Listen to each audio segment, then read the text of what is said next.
Welcome to Keto Beyond the Couch, episode 333. I'm Rachel. And I'm Joe. And we are Two crazy ketos. ketos. Good to see you guys. Yeah, we're coming on like 2 minutes late. Sorry about that. Welcome back to the channel. Yeah, I was tired this morning.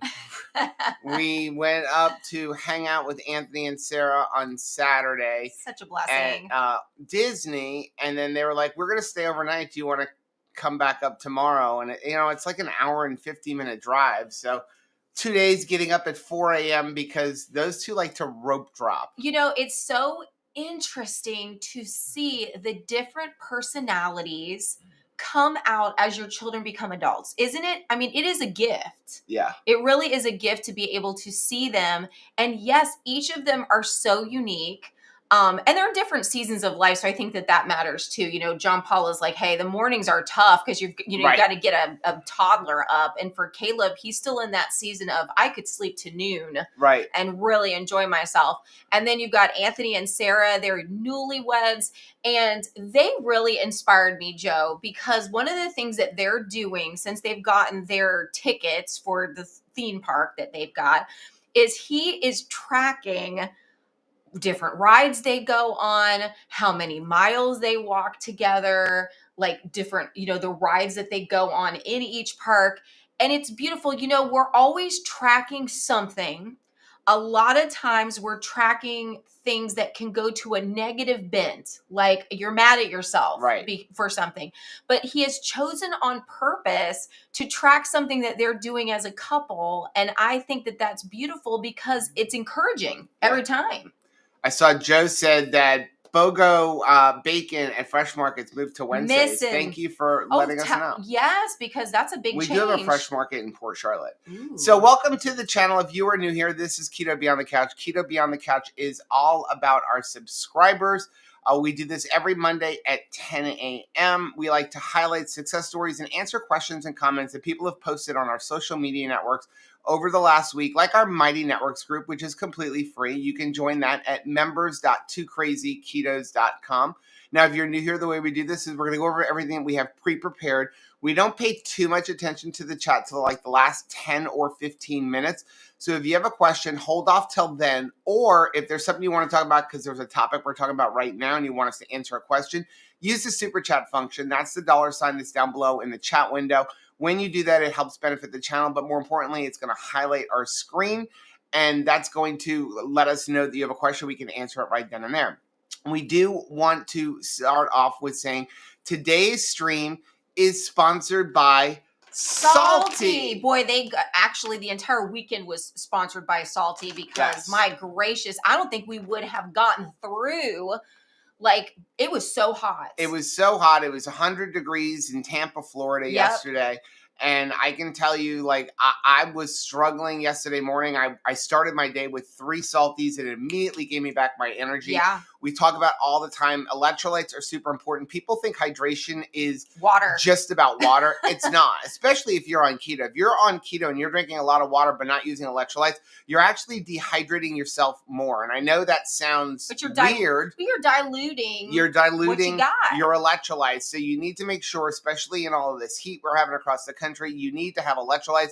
We love Salty. Salty's got all different types of flavors in their powdered electrolytes. And the best part about Salty is there's no maltodextrin hidden in their natural flavors. And in addition, if you don't want to use the powdered ones, they also have a clean slate, by the way. Yeah, that has nothing. I like powdered ones because then you know you're getting enough fluid with your electrolytes. But you can also get capsules and drops. And if you use the link that's on the screen right now, there's also a link down below in the description box. You will save 10% off your entire order of Salty on anything on the website with the exception of subscription boxes. And oh, by the way, that same link will also put you on the Keto Chow's website so you can order your Keto Chow at the same time. So we really appreciate Salty for supporting Two Crazy Ketos. And we appreciate you guys for supporting the companies that do support Two Crazy Keto. So up for you is grapefruit. That's where you're beginning. I'm using grapefruit. I'm still dehydrated. I am drinking red, white, and Emerald Lagasse. That's their flavor. It's called red, white, and Emerald Lagasse. No, it's not. It's because it's red, white, and BAM. But I always, when I hear the word Bam, I think of him every single time, because whatever he was doing, Bam. I was drinking that most of the weekend. I am gonna say I also was like this with it. Pixie stick. And it reminded, not a pixie stick. You know what it reminded me of? Fun dip. Fun dip. If I could figure out a way to come up with a fun dip stick. You remember It's the called little my white finger. stick? No, remember the little white can? Sure. If we could come up, probably should not say this, but if I could come up with a way to make that fun dip stick in a keto candy stick. Yeah. And then you have salty electrolytes to dip it, because it's the same consistency as the fun dip. That would be just like, then you'd have an electrolyte candy. Michelle had an interesting question. What do you think about eating raw steak? We have done it. Yes. Yeah. I mean, and then we love things like steak tartare. Yeah. I love that kind of stuff. It's not something that I do. I don't think beef carpaccio. Yeah, beef carpaccio. I don't think that it's necessary to eat it like that. And if you're like, hey, that's not for me, I definitely wouldn't probably be buying like a steak at the Dollar Tree and then maybe doing it with that, like probably, but like. So here's the thing. You're going to see a lot of times, and I want to give him a keto beyond the couch, but you're going to see like, they always say like, you've got to cook your meat to this temperature. I personally think that's kind of nonsense. Most people eat their steak medium, either medium rare, or medium rare, or even rare. You do want to make sure like you've got a good refrigerated steak. Sure. Maria Emmerich, when we were on the low carb cruise, was talking about like when she went and adopted the boys, they would just hang a side of beef in a shack, unrefrigerated, and nobody there is sick. So a lot of it is in our processing and stuff like that. What I would say is, when you are eating beef, and this was hard for me because when I first started keto, I was not a beef eater, and I only ever ate beef well done. Right. The more you cook it, the more you devalue your nutrients that you're getting. Makes sense. So like, I think medium is the perfect place in there. I don't know if I would always eat it rare, but I do like it like a medium rare. Medium rare is my favorite. But it's not going to hurt you to eat it medium unless it's full of botulism. But if you're like, hey, I'm either going to eat well done steaks or the standard American diet, well done steaks every time. Like, I understand not everybody starts well out done. of Would you rather eat well done steak or the standard American diet? Oh, yes. Well done steak. Okay, let's jump right into Keto Beyond the Couch. We're going to start off with, before we even get started, I do want to just set a little reminder again, because we only have about 2 weeks left before I have to give back our cabins. The 2KK birthday back-to-back cruises, December 4th through the 8th, December 8th through the 13th. You can go on the first leg, the second leg, or both legs. We have to give any cabins we have unsold back. I think it's within the next 2 weeks, so we're going to kind of keep reminding you guys about that. For those of you who haven't signed up, if you're interested in signing up, now is the time. Final payment isn't due until like the first week of September. And I know that we have set like September 9th and the 19th. We've talked about it a lot, but like by experience, I guarantee you in 3 weeks, somebody's going to be like, well, I wish somebody would have said something about this. Right.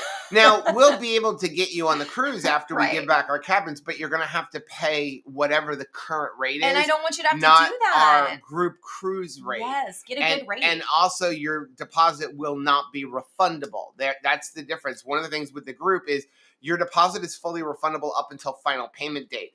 And it seems kind of odd, but the final payment date for the second leg, so the one leaving on December 8th, is like September 19th. Now, for those of you who are registered, I will start sending out probably in the next week, 2 weeks. Hey, this is what you owe. Please do me a favor. Don't wait until September 19th. Right. I'm going to really harp you about a week to 10 days ahead of time, because it takes me time to process the payments. Remember, I'm the travel agent, and it takes a lot of time to go in and process everything. So please don't wait till the last day. Right. So the second leg is September 9th. Is the second leg. The first leg is the 19th. Even though the first leg comes up first, it goes by how long the cruise is. And a 4-night cruise has a longer grace period for final payment than a 5-night cruise. How interesting is that? I had no idea that was a thing. So the longer a cruise is, the earlier they want final payment. But if you've made a deposit, we will be sending out invoices for that. And if you're interested, again, you can sign up right now, put down a deposit, and then maybe next week or up until September 9th and 19th, go, you know what? I can't go. I don't even charge a fee for me canceling it, even though we lose the cabin once we do that. This is all about community. It's not about making a whole bunch of money, which is why we don't charge a conference fee or anything like that. This is just about getting everybody together. Yeah. Okay, we're going to start off with this. I thought it was a good post, but also just a little bit of a memory and like RIP kind of thing. Debbie put this up from Azie Osborne. Thanks, Debbie. Said, if you don't believe in yourself, no one else will. You've got to be your own biggest fan, even when you're your own worst enemy. So thank you for sharing that, Debbie. That is so true. And nobody was his own worst enemy than Azie Osborne. Well, it was interesting because I took time to reflect on all of the people that us 80s kids lost recently. Hulk Hogan, Ozzy Osbourne, the Cosby Kid. We lost Theo Huxtable, right?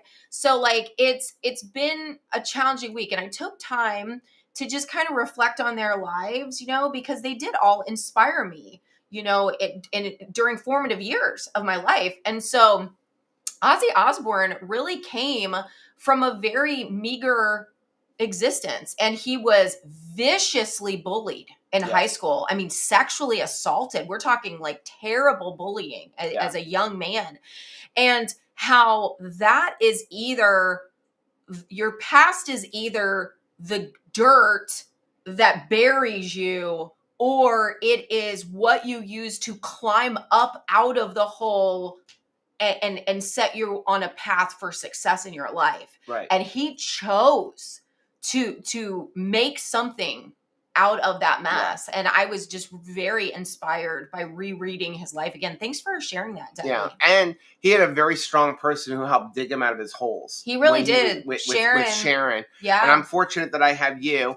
Thanks. And if you don't have somebody, here's the best part.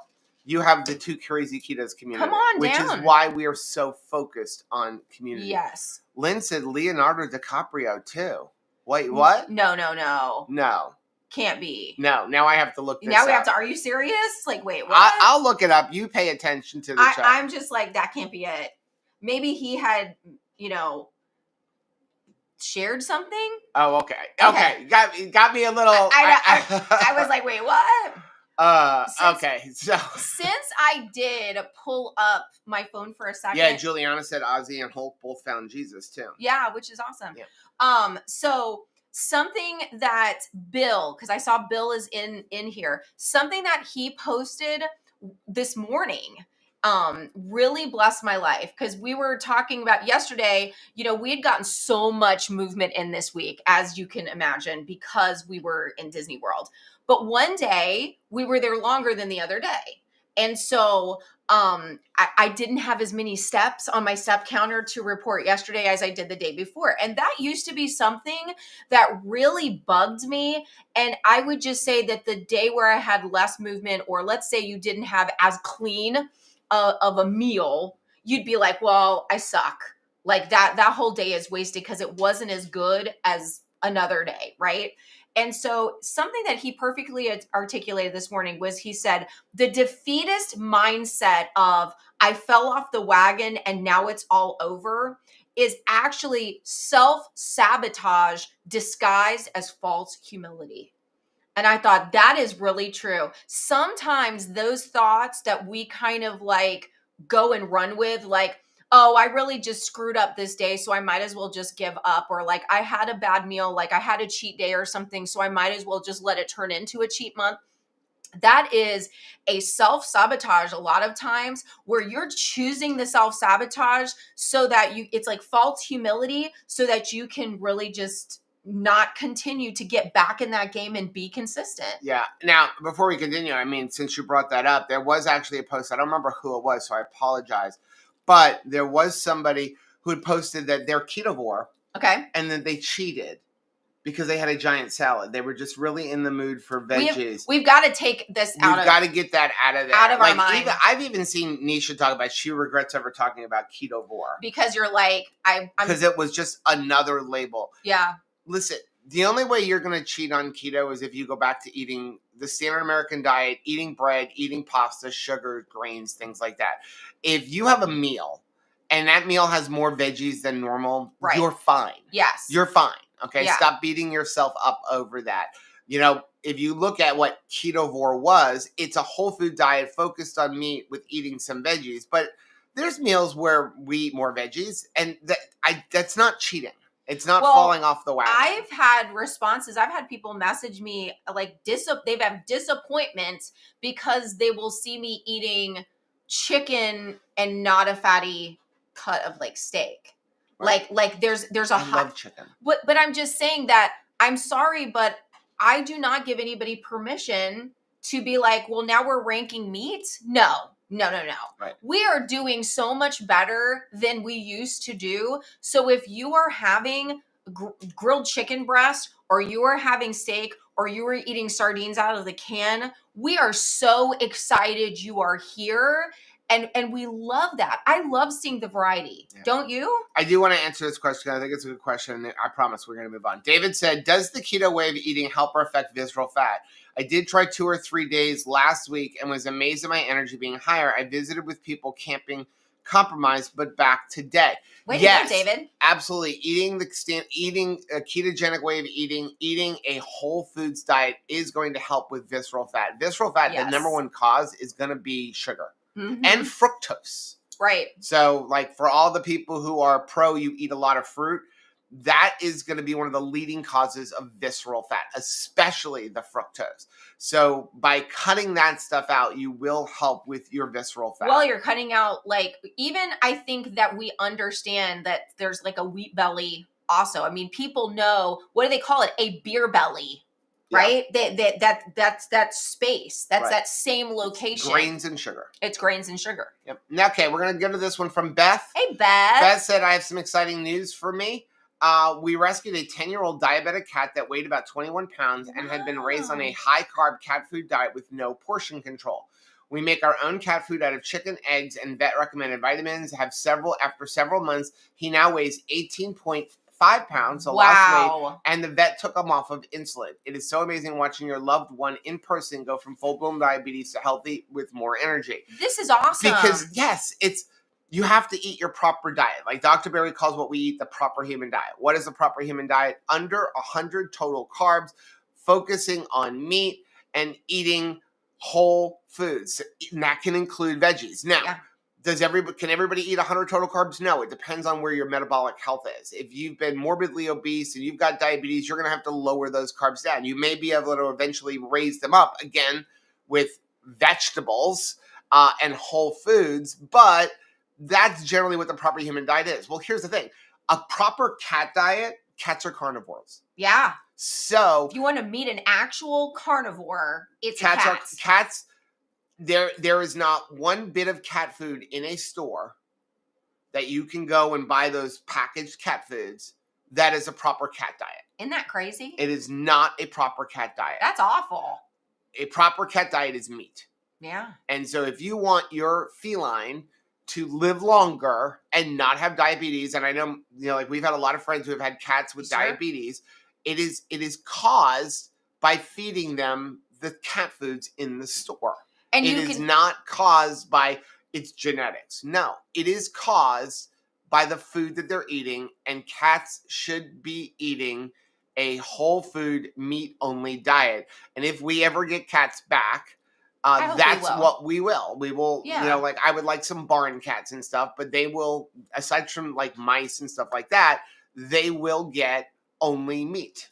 So it's really interesting because, and you just kind of hope that people will begin to see that in their animals. A lot of times people will put out the lifeboat for their animals before they see, wow, the nutrition works for my animal, and maybe nutrition could work for me too. Because I have seen people painstakingly provide this diet you're talking about, even change their diet for their dogs, because that's the first thing a vet's going to ask you, right? You bring them in, did they eat something, right? What are they eating? What's their diet, right? Because there's a connection there. And so a lot of times I'll see people who are sick and they will change the diet of their cat and their dog because they care for this animal so much. They'll put out the life preserver for them first, and then they're not making the connection for themselves. So hopefully, thank you, Beth, for bringing awareness to this, because maybe there's somebody out there that's like, do you notice that if your cat or dog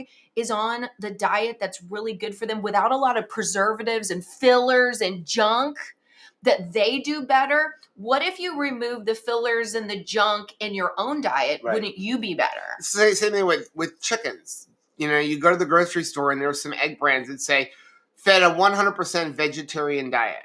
Well, chickens aren't vegetarians. Mm-hmm. Chickens are omnivores. Chickens are like us. Chickens will eat you. If you lay down on the ground in a chicken coop long enough, they will eat you. When we cook a chicken, we take the scraps, like we literally take the carcass and throw it out in the chicken coop, and the next morning there's nothing left. Maybe some little pieces of bone, but they will eat it. They eat meats. Like, you want to have fun? Give one chicken in a flock a dead lizard. Oh my or goodness. roach or any kind of a bug, and they will chase each other around your property for hours. Like, it doesn't even get to eat it. You would think it would be like, I'm just going to swallow this thing. But no, it runs off. It's like, I've got something that everybody else wants, and I need to eat it in peace. And everybody just spends hours chasing it, trying to get it from them. And I see Nancy saying, my crazy cat steals my berries and she loves them. I swear part of that is a dominance thing. Part of that is just making you know that the cat is in charge. We like sugar and candy. Yeah. Doesn't mean it's good for us. Well, it's like, if you have something, it's the same thing of like, anytime I've ever had a cat, it's like, where do they have to sit?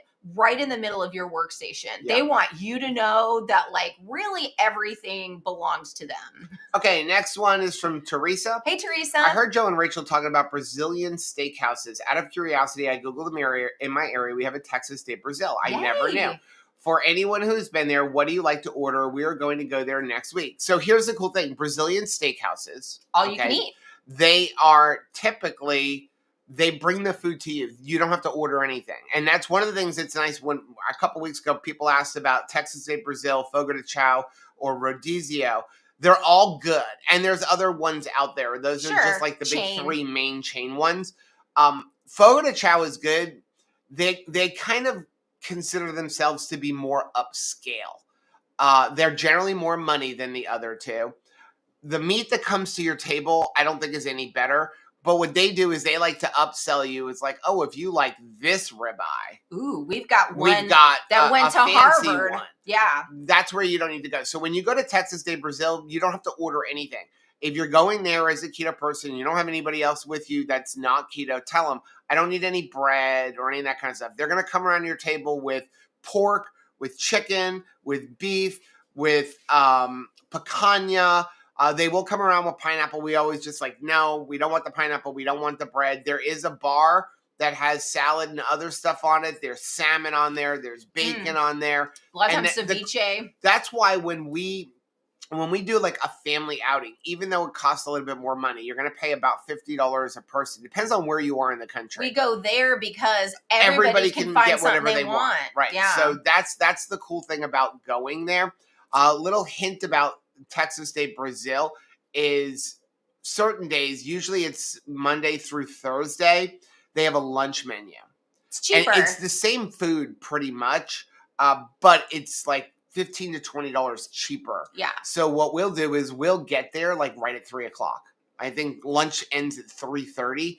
It's not like they stop serving. It's just like what time you show up. So if you show up at say 3 o'clock, 2:30, and take your time, you pay that lunch price, but you can eat later in the day. Now, with that said, the times we don't go are holidays. Because a lot of times they will have a premium price for a holiday. So we tend to be like, if we're going to go, if you're going to go for like Mother's Day or you're going to go for 4th of July, go on like the 1st or the 2nd. Don't go on the date of the holiday, because just like if you get a less of a price if you're going for lunch, but on a holiday, it's usually like dinner price all day, and dinner is even more expensive. Yeah, Juliana said, if not to be Debbie Downer, if you do have a soy or gluten issue, more than half the meat in Texas de Brazil is off limits. I have 2 or 3 limits at Fogo de Chao.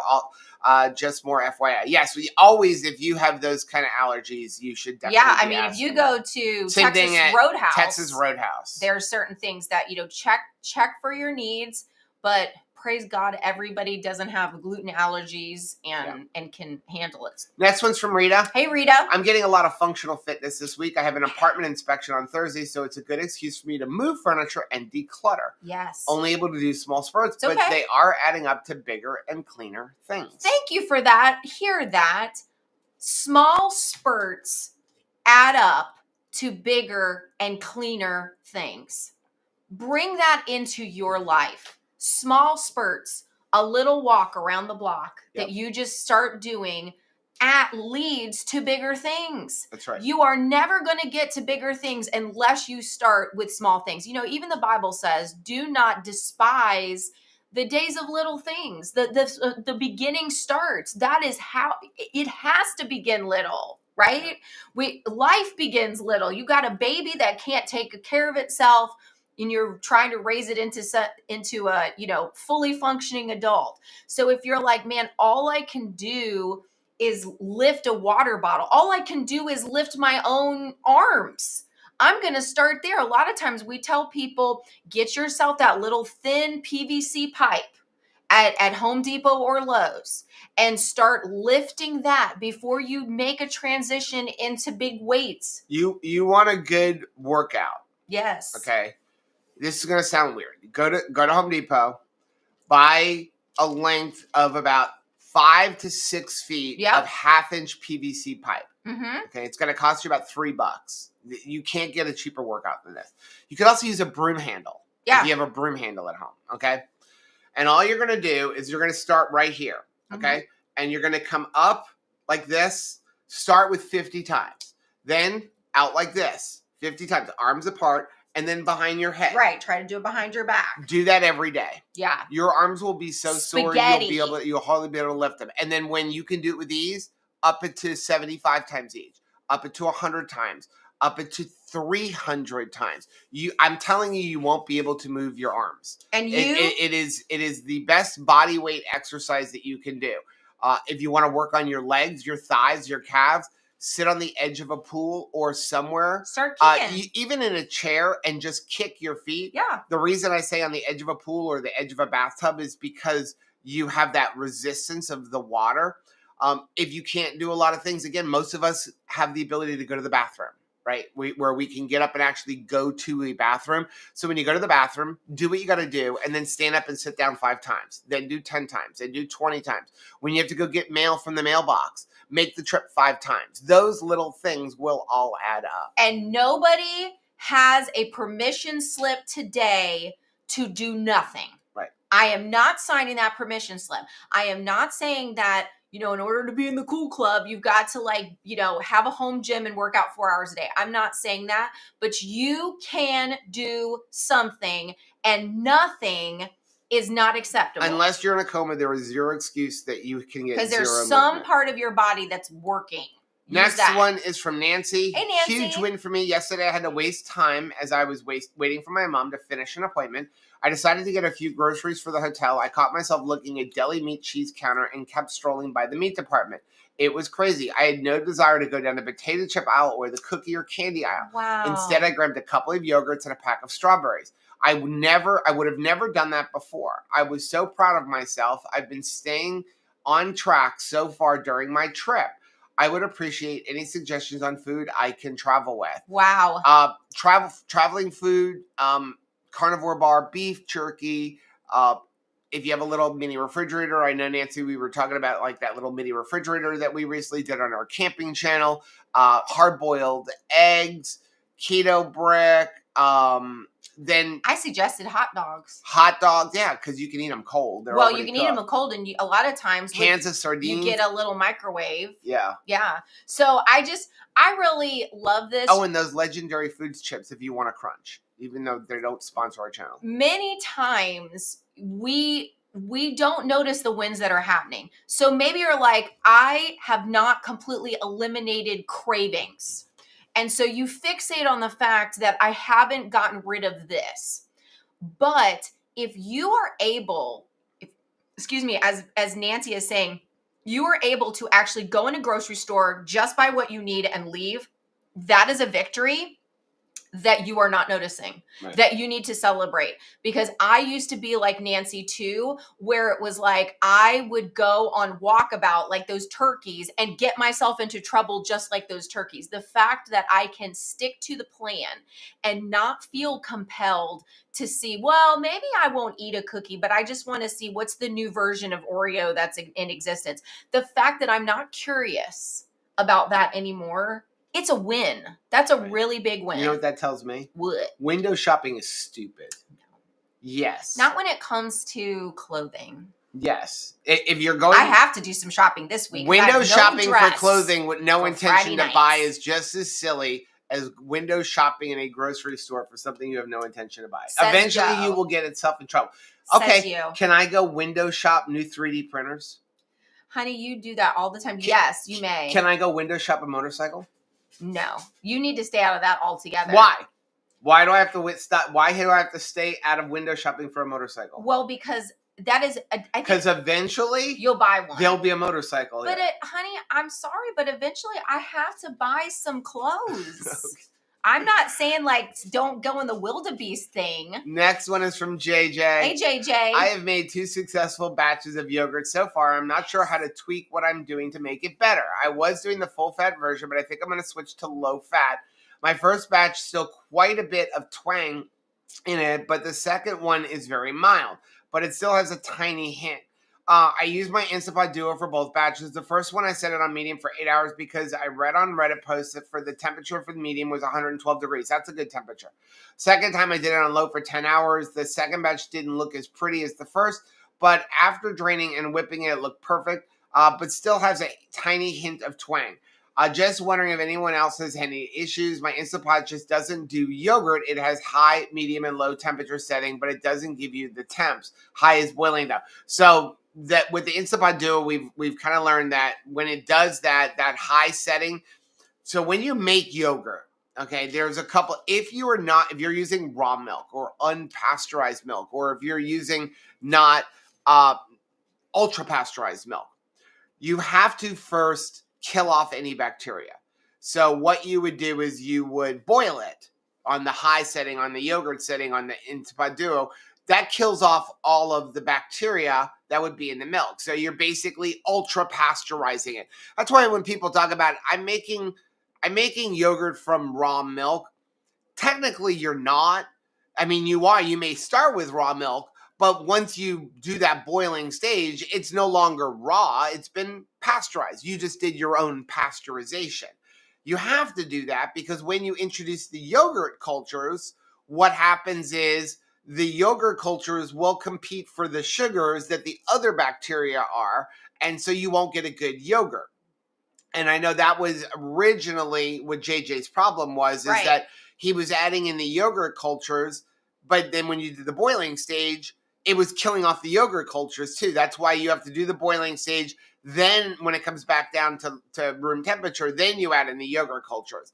So here's the cool thing. When you're making your yogurt, if you're using it on low and medium, JJ, longer is fine. So if you let it go longer, it will thicken even more because, again, you're giving those cultures the proper temperature and time to eat up the sugars in the whey and thicken it up even more. I would say keep doing it on medium. I don't know what the temperature is for low, but 112 is going to be a good temperature. You generally want to be right around that 110. It's not perfect to get something in 110, so 112 is going to be a good setting for you. I don't know what the temperature for low is, but if it's, let's say it's 90, well, you're not giving those yogurt cultures the optimal temperature, so that's why it's not as thick, because you didn't give it as much time. So if you're going to do it on the low, I would do it for like 24 hours. Like, do it longer. So long as there's cultures in there, it's not going to go spoil. That's why you can actually let it sit on your counter when you're draining it. You don't have to put it in your refrigerator. The twang is all coming down from the cultures, whatever cultures you're using. One of the reasons that we like to use faje as our culture is I like the cultures that are in faje. If you buy a different brand of yogurt, it will have a different taste. That's why all yogurts have different tastes based on what the active cultures are that they're using. Just like Chris uses capsule ones that you can buy on Amazon, which is just as good. It's not saving you really any money, but it's a different culture. It's also easier because you don't have to go buy a little container.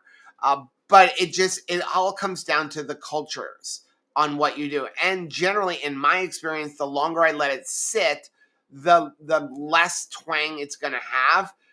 And if you're going to use your current yogurt to make your next batch, it'll get a little bit more twang and a little bit more twang and a little bit more twang. I think you mean tang. Twang, tang, whatever. John said, don't make your yogurt fight for its food. Right. Absolutely. And I'm like, JJ, I like the Greek yogurt. I don't like... Greek yogurt just makes it thicker. I like it thicker, but I don't like it to have as much tanginess. I don't either. I really like it to be heading towards like it's a sour cream, really. Okay. Sean said, if you have an older car, put hot dogs on the antenna and drive around. After about 10 minutes driving around in this heat, your hot dogs will be nice and hot. That would work. David said, what about flying and taking snacks? Sardines sound good? No. You'll get asked to leave the plane.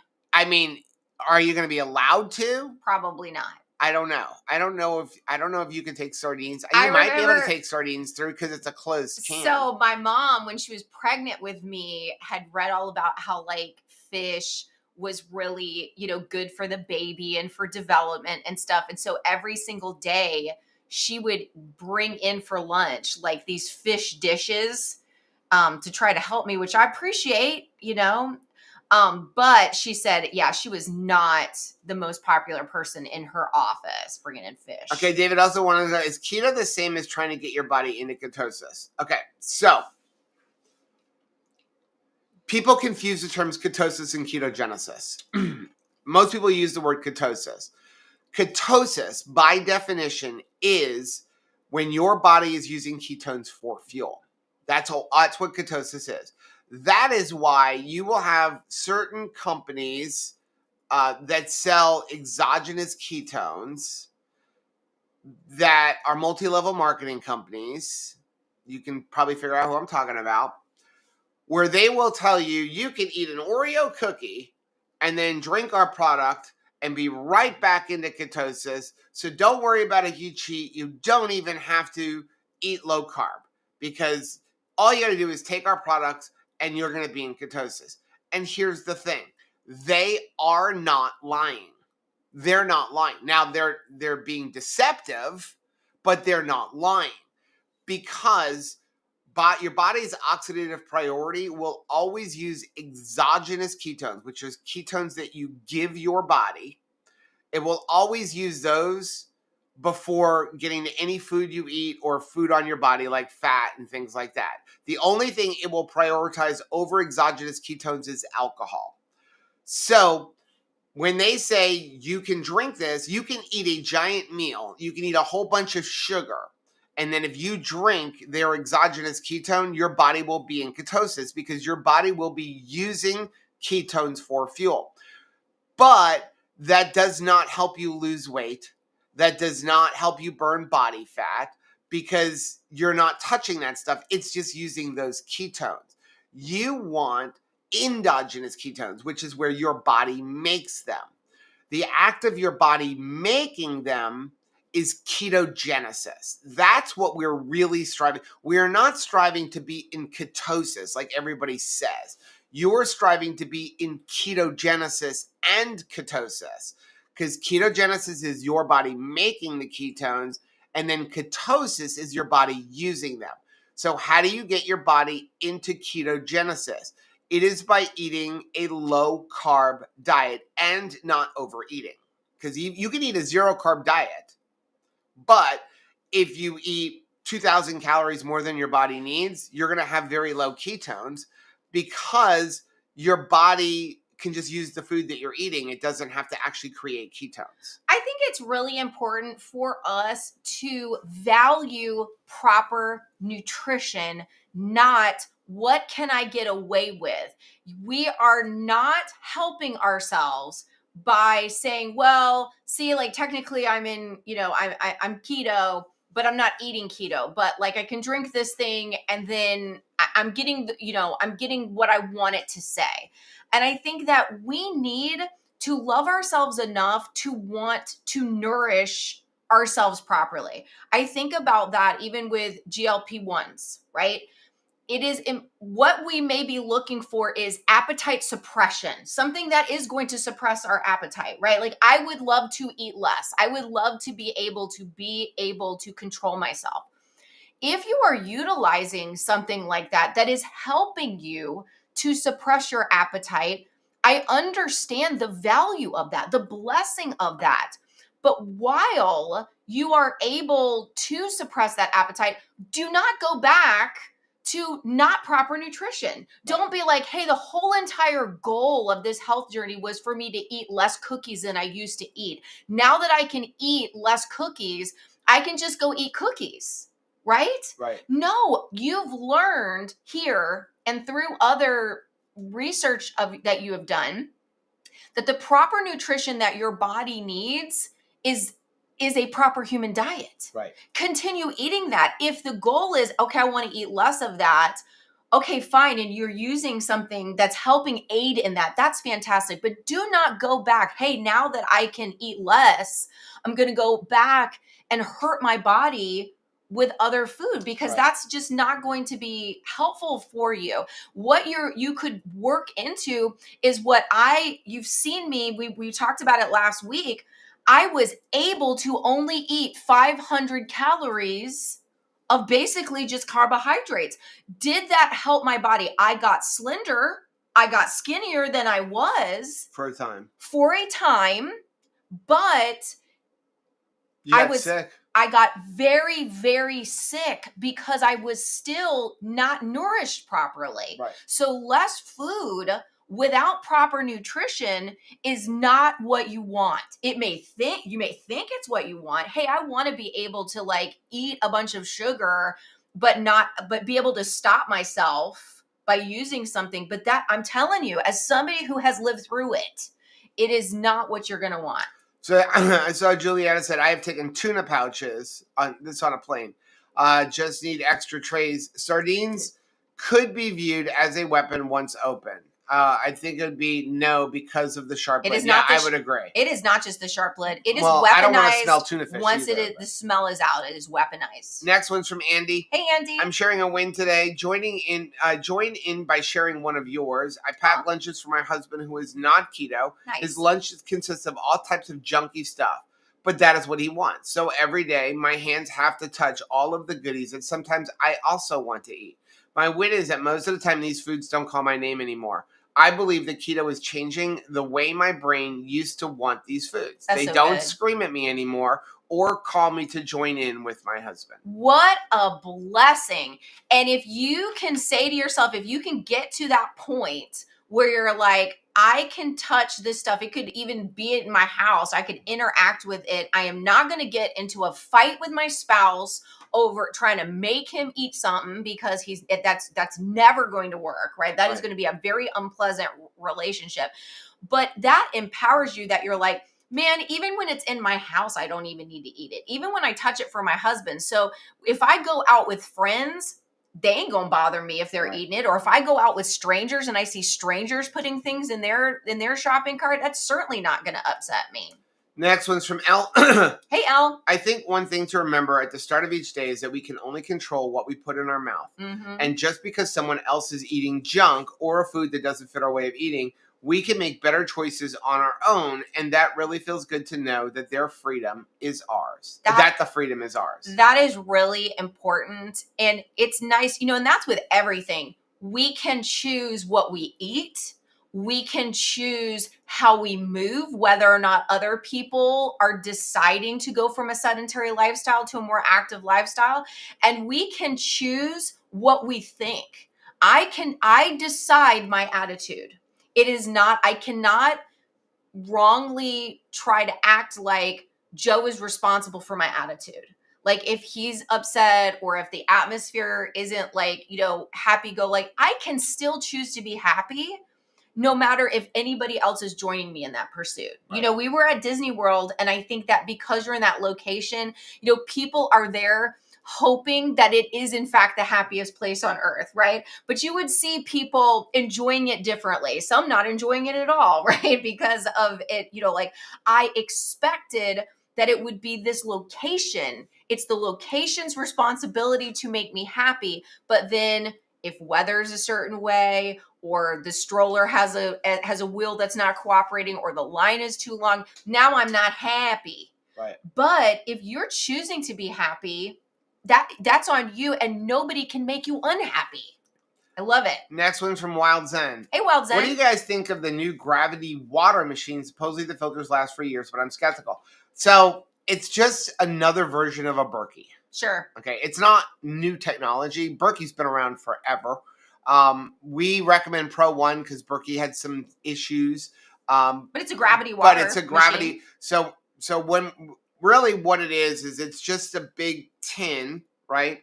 And it's got filters inside that are block filters, and then the water slowly drips down into the bottom. On average, depends on the company you're using. Again, we recommend Pro One. There's a link for Pro One down below. Even if you have a Berkey, because the Pro One filters fit. It's just a big metal 2-piece where you pour the water on top and it gravity's down about.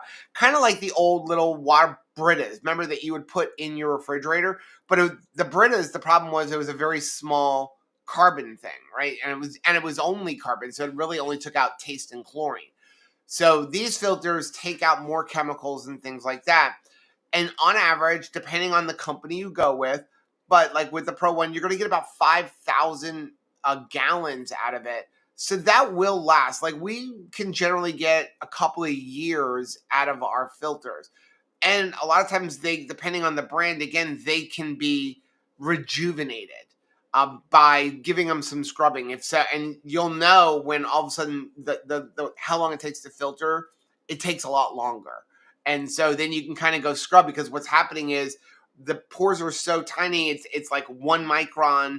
And so you can just kind of scrub out all of the stuff that's on the outside, and that allows the water to flow back inside of it. But I would take a look at Pro One down below. Next one is from Zach Nautilus. I asked ChatGPT to calculate the macros of what I eat on average. It is 1,200 calories and 101 grams of protein. It is an insane weight loss protocol that I've made for myself. Maybe I'm crazy. Yes, no, that is too low. An insane weight loss protocol.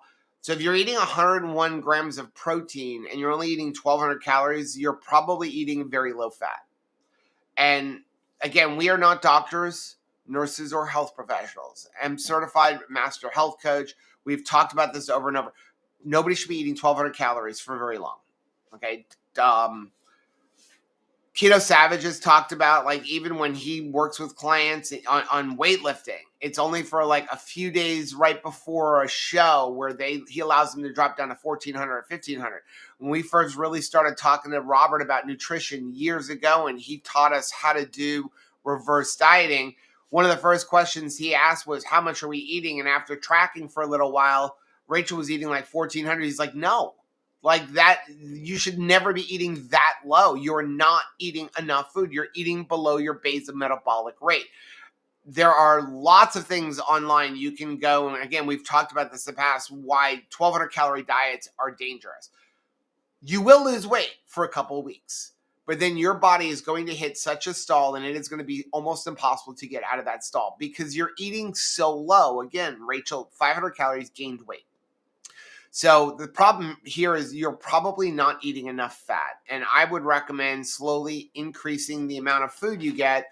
You want to start somewhere around 2,300 calories, work your way down. And when you get to about 1,600, maybe stay there for a couple weeks and then start working your way back up. I would actually call this, I think we need to have this mindset. It's when you drastically reduce your calories and intend to live there forever, it is a weight gain protocol. Yes. It is a weight gain protocol. Think about when you were a little kid and you were, you're too short to get to to be able to stand comfortably at the deepest part of the pool, right? So you would make these little games for yourself where you would swim, swim, swim, and with the breath that you had and touch the bottom of the deepest place.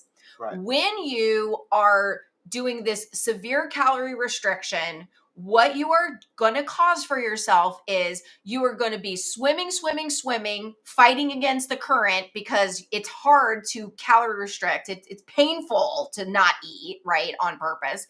You are going to be able to touch the bottom of that pool, but then you don't get to stay there.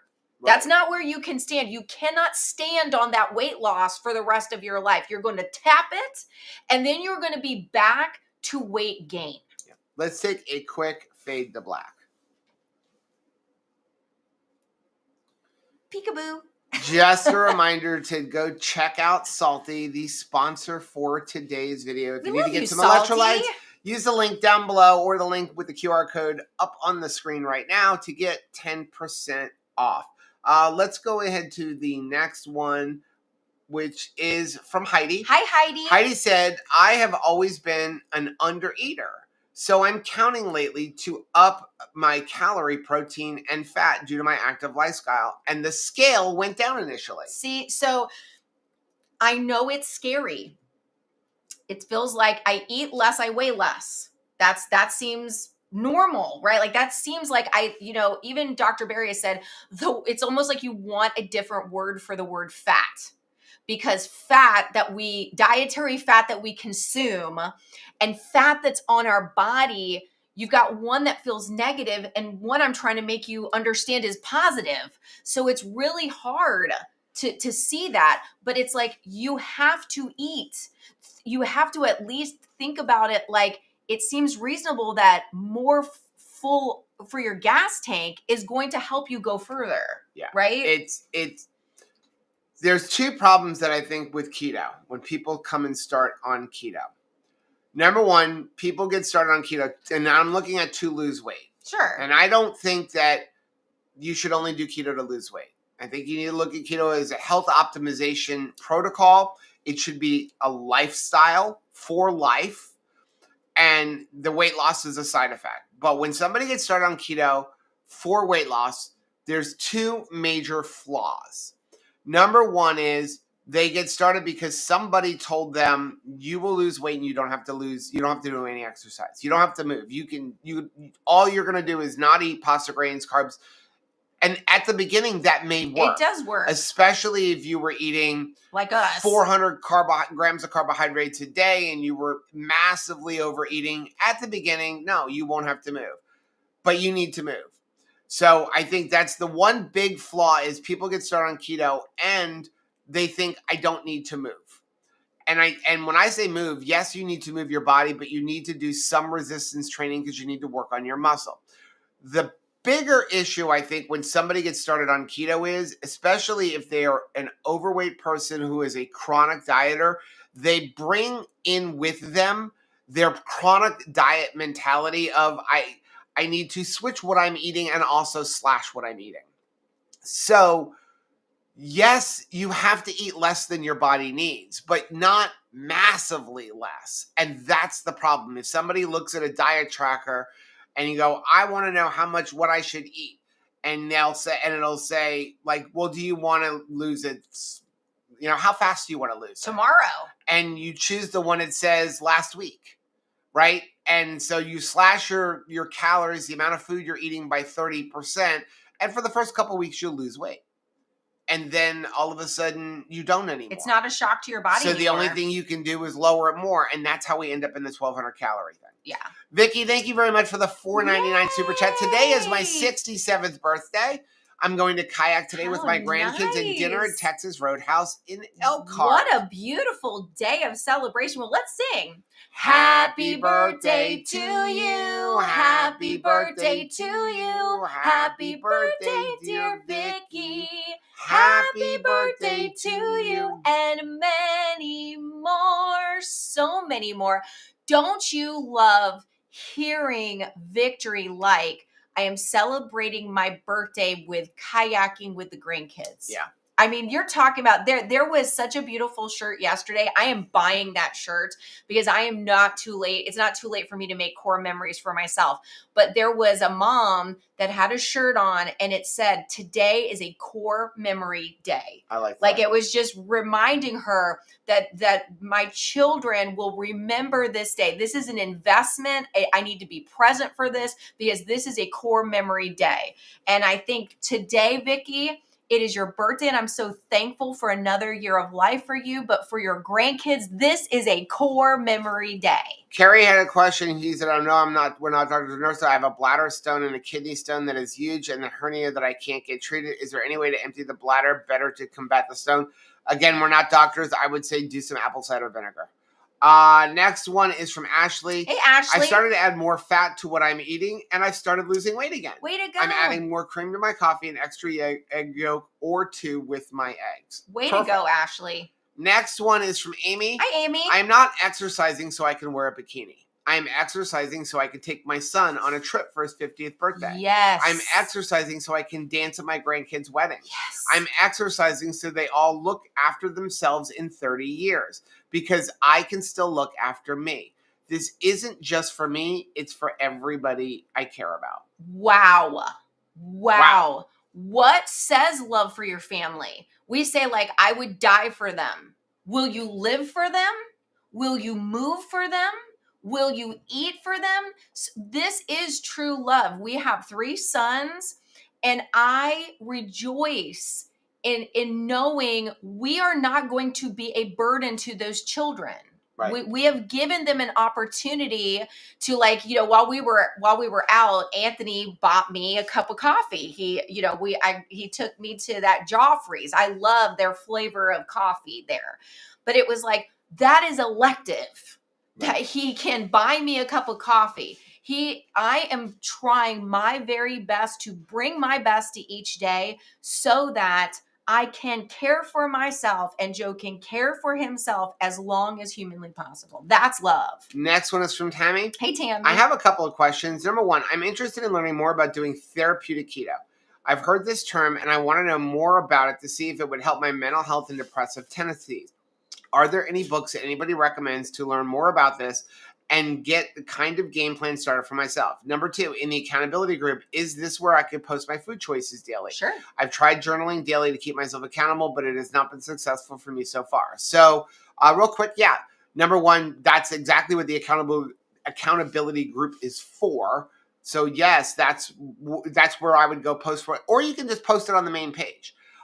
As far as therapeutic keto is really trying to keep your ketones up around 2, 3. You're going to accomplish that by what you're eating and eating as low carbohydrate as possible. Generally, you're going to stay under 5 to 10 total carbohydrates.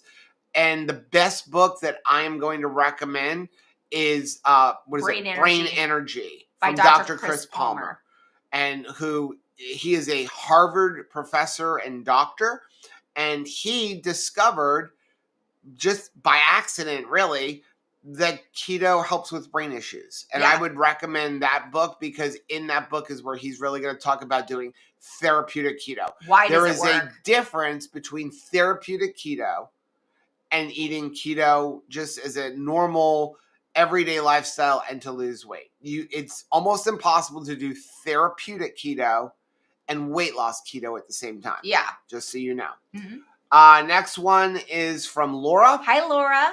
Question, my dilemma is I cook with xanthan gum or arrowroot powder. Most of my keto recipes have arrowroot powder, but in my notes for no-no foods for diabetics, it has arrowroot under the no-no. I don't want to use it that often. I don't really use it that often. I was going to make shrimp creole and use arrowroot as a thickener, but I decided I'd double-check my ingredients before making any. What do you use? I have inflammation issues. Is one better than another? Xanthan gum is going to be better. Yeah. It's a little bit more. You have to use just a little bit, but xanthan gum will be better. If you're trying to combat some issues, if you're trying to lose weight, you can use arrowroot powder, but it's going to have a lot more carbs in it. And so I would not use that unless it's a very little amount and you're getting more into like a better metabolic state. So I would be using xanthan gum. Next one is from Songbird. Hey, Songbird.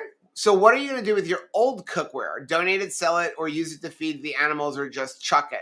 I will, once we unpack it, I will probably sell it. It was expensive cookware. It was. And I know not everybody, either that or will donate it. We are going to have a giant yard sale first. Yeah. And then, as we unpack boxes, and I'm so thankful that, like, I may have a closet pretty soon. Yeah, I need to go get Shelby. I'm excited about that. But yeah, if you didn't know, we have been working to get the Teflon coated pans out of our lives, and that's why we decided to go with Caraway. And there is a link down below in the description box for Caraway.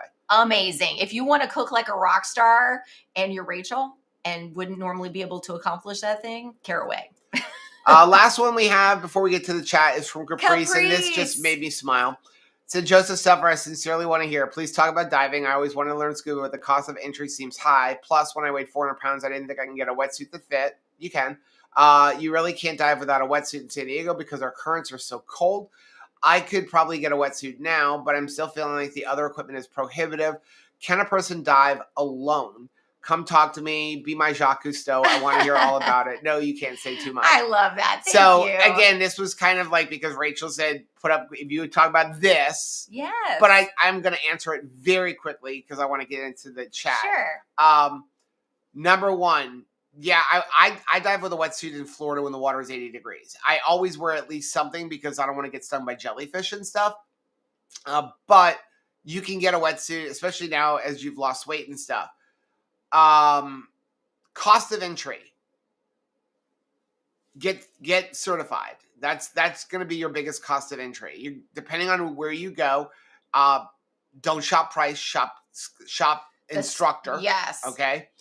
So, like when I first got Rachel certified, we went to a place and I didn't know that the cost of instruction has gone up. The crap out of me. So when I got certified in like 1991,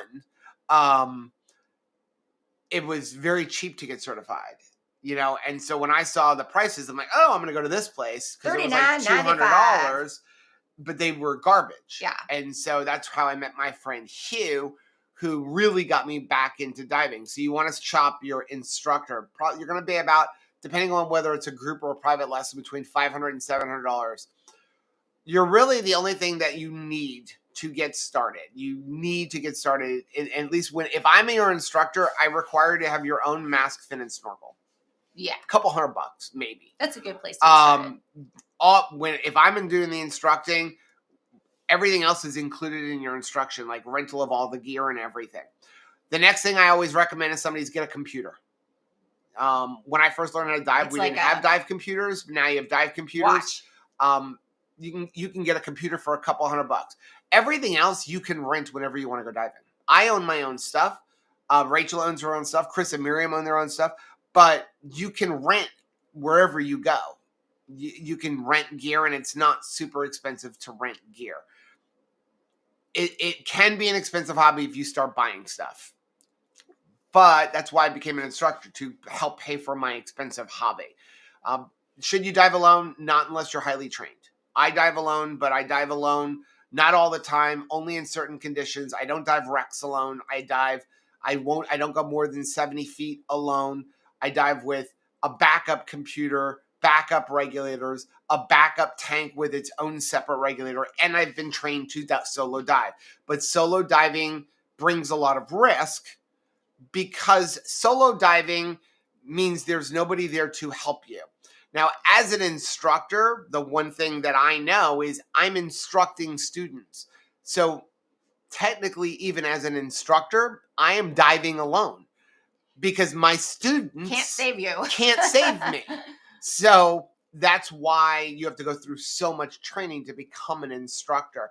And again, I'm very careful. Like, you're never going to see me penetrate a wreck or dive at 120 feet alone. It's just for me, it's not something that I'm willing to risk. Do some people do it? Yes. A lot of people take stupid risks. I don't take stupid risks. So Terry D says, Joe, a number of weeks ago, I think it was during the Amazon Prime review, we talked about using glass instead of plastic. I've been really into sous vide lately. Are the vacuum seal bags okay? Perfect question, Terry. So we love sous vide. If you were going to sous vide, what I would do is use silicone pouches. If you're not going to use something like the Nova Precision oven, use vacuum pouches. Not vacuum pouches. Use silicone bags. Yeah. What do you call them? Yeah, silicone bags. No, what do you have another name for them? Stasher bags. So you can sous vide in those. I am just not a proponent of cooking anything in plastic.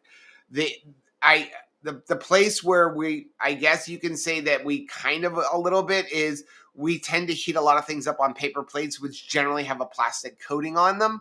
But that's about the extent of the cooking. We do not like to heat up in plastic. Now, does that mean never? No, but we really try to avoid it. But if we're out at, in a hotel and there's a microwave and we want to grab something in a store and it comes in a plastic, obviously I'm not traveling with glass. I will, but that's the 90% is good enough. If 90% of the time you are cooking in glass, you are much better. Vicky says, I use a lot of cast iron. Is caraway better for me? Not better. Cast iron is great. Caraway is non-stick. It is a ceramic coated non-stick. Cast iron is awesome. It's how our ancestors cooked. Cast iron can become nonstick depending on how you treat it, how you cure it, how you store it, how you wash it, and how often you use it.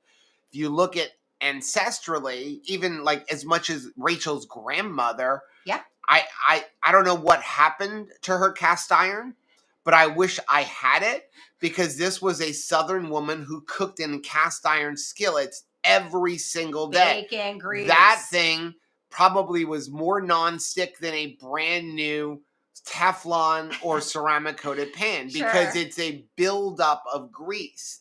That's what makes them non-stick is the constant using and using and using of them, and it builds up and it makes it non-stick. So if you're cooking in cast iron, kudos to you. Cast iron is an amazing cookware if you know how to cook with it. Caraway or a really good ceramic coated pan is great for a person who wants a nonstick pan who doesn't know how to cook without having nonstick. Yes. Stainless steel pans like professional chefs use. They know how to cook with that and not have stuff. They can cook an egg in it and not have it stick.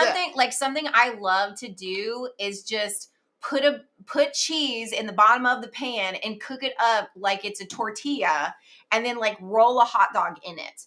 I cannot accomplish that in a cast iron pan. No. I just cannot. I can't do it. JJ has a cool thing that happened. Stopped in the other day at 7 Brew to get some coffee and chatted with one of the servers outside about how hot it was. So I handed him a packet of salty to try. Saw him yesterday and he said he loved it. Awesome. I love that. What a win. Awesome. Robin has a question. Does supplementing with keto chow help you when you have an issue with eating low calories? Yes, I think it does. So I love keto chow because I'm a busy person. Yeah. And so on a day like we're getting up at 7 in the morning or leaving the house at 7 in the morning or 6 in the morning to go to Orlando, I don't have time, nor do I have the desire to get up a half hour earlier to make my breakfast. So that's where I can grab a keto chow. Or if I'm super busy here on the farm, I can grab a keto chow. But the important thing with keto chow is to make it right. You should be using 3 to 5 tablespoons of melted butter or 3 to 500 calories of fat in there because it is supposed to be a meal. Okay. I see people who like to use keto chow with like 1 tablespoon of butter and they're making their meal 200 calories. 200 calories is not a meal. Your meal should be at least 500 calories. If you're eating 3 meals a day, no meal should be less than 500 calories. And so I think keto chow can help in there because you can have that, especially if you're somebody who can't eat a lot, because you're gonna drink that. Now, I do not think keto chow should be your sole source of nutrition. And we're friends with Chris Bear and Miriam Bear, the owners of Keto Chow, and I will go to my grave saying this. And maybe that hurts us, but keto chow should not be your sole source of nutrition. You're going to use it for 1, maybe 2 meals, and then you should be eating a bunch of meat. What I do know is Joe would be under eating if it were not for keto chow. Yes. Because his personality is, if I have something to work on, I don't want to stop. Right. So what happens is I can work on my computer while I drink a keto chow. well, it's not even just that, Joe. Like you were go painting, on the tractor with a keto chow. You've been painting, you've been like lifting and pulling. There is no end sometimes to the thing that you have to do. We have a very busy schedule. And if his like, okay, well, when things slow down, I'll eat. I won't eat. I eat at 10 o'clock at night. That's my problem. And then I get in bed. And then that's a terrible plan.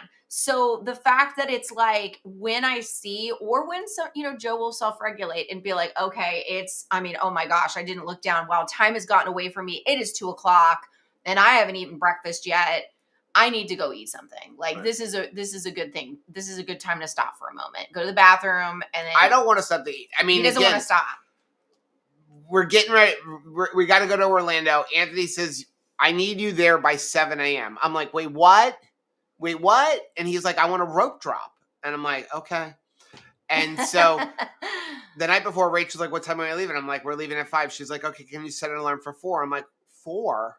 Like, why 4? Because I can't just jump out. And she's like, well, we got to take a shower. I'm like, you just took a shower. Can't you just get up and go? We're going to a theme park. You're going to sweat your butt off anyway. I need a shower to wake up. And she's like, well, what time do you want to get up? And I'm like, we're leaving at 5, right? And she's like, yes. And I'm like, 4:45. That's my personality. No. I want to get up at 4:45. And so I can grab a keto chow out of the refrigerator and drink it while I'm driving down the road. JJ, this is perfect. I got some keto chow core to try when school starts back next week because JJ is a teacher. Yes. How much tallow should I use in a serving? I know it should be incorporated like you would butter. Again, I would go JJ 300 to 500 calories. Depending on how much. So if you use, and again, I don't remember the exact measurements for beef tallow. I think it's about a tablespoon, but you can look on the side of the can of beef tallow or look it up on Chronometer and it'll say like 1 tablespoon or this many grams of beef tallow is this many calories. I do want to say. So go it that way, or you can go by grams. It's just easier to tell you calories. So for example, 1 tablespoon of butter is 100 calories. 1 ounce of heavy cream is 100 calories. So, if you want your shake to be right around 500, I like to make my shakes 500 to 600 calories. The average keto chow flavor is 125 calories for the packet, and then whatever the fat is. So add, I'm not an exact science kind of person. So if I just throw in, 4 tablespoons of melted butter, 4 ounces of heavy cream, then I know my shake's about 520 calories. I did want to say, because I see Sabrina is leaving, she's at the campground. I just want to say, great job, Sabrina and Mark, opening up their campground, their campsite this past weekend to invite some people that were in the area where they were from the 2KK family to their campsite. And so they had kind of like a little meet up there at the campsite. I just thought that was so beautiful. Thank you for sharing the pictures of that little get together. It was just beautiful seeing community. And, it takes all of us doing our part to make community available. And so we've tried our best as Joe and Rachel to facilitate community by providing the Mighty Networks. And I am going to encourage you to join the Mighty Networks. It's members.2crazyketos.com if you're not already a member.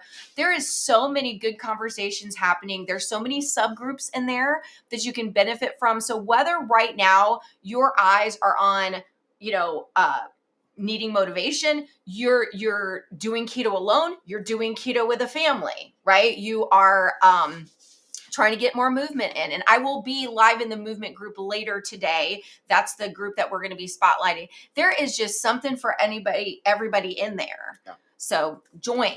A couple more before we get off. Transforming in Progress that my Instapot has a sous vide setting. I can use it to select exact temperatures most of the time. That is perfect. Vicky said a couple of cast iron are basically nonstick. Yeah, you can buy pre-seasoned cast iron. I would recommend if you buy pre-seasoned cast iron to also do seasoning. A lot of times the seasoning isn't enough. Yeah. So, like, again, we like Le Creuset. They make a great cast iron. Loge is a great cast iron. The cool thing about cast iron is it will last you a lifetime if you treat it well. And even if it rusts out, you can rejuvenate it. Jody says, I wanted Last to one. say hi and thank you for what you do. Haven't been here for a while. Didn't feel worthy or was embarrassed. I can't do what everyone else does. And finally realized I can't do this alone. Jody, we are so glad you're here. And I am going to encourage you, if you haven't already, definitely join the Mighty Networks group. You are going to see that there's so many people. Nothing is a moo-moo. Keto is not a one size fits all thing. And you're going to see that there's probably somebody in there doing keto more like what you do it. And you're going to find that there's friends that are going to come alongside you in your personal keto journey. So don't do life alone because you don't need to. Yeah. Okay, we are going to get off, guys. Thank you so much for joining us. A couple reminders, like Rachel said, if you're in our Mighty Networks group, sometime later on today, she's going to go live in the movement group. And then on Wednesday, for the paid members of Mighty Network, she will be live at 10 a.m. Eastern time. That's for all of the paid members. You can join that for $5, $10, or $25. And then on Thursday, we will be back. Are we back? Yes, we will be back live at 8:30 p.m. Eastern time. We'll be live in Orlando. Yes. Because we'll be heading up to the what is it called now? Champions for Health. I want to call it the Keto Orlando Summit. But we will be up there, but we will still be doing our live stream. We're bringing our hotel room with us. We're going to pack up the RV. We're going to stay at a campground up there because why spend money on a hotel? Right. Have a great day, guys. You Bye. are worthy.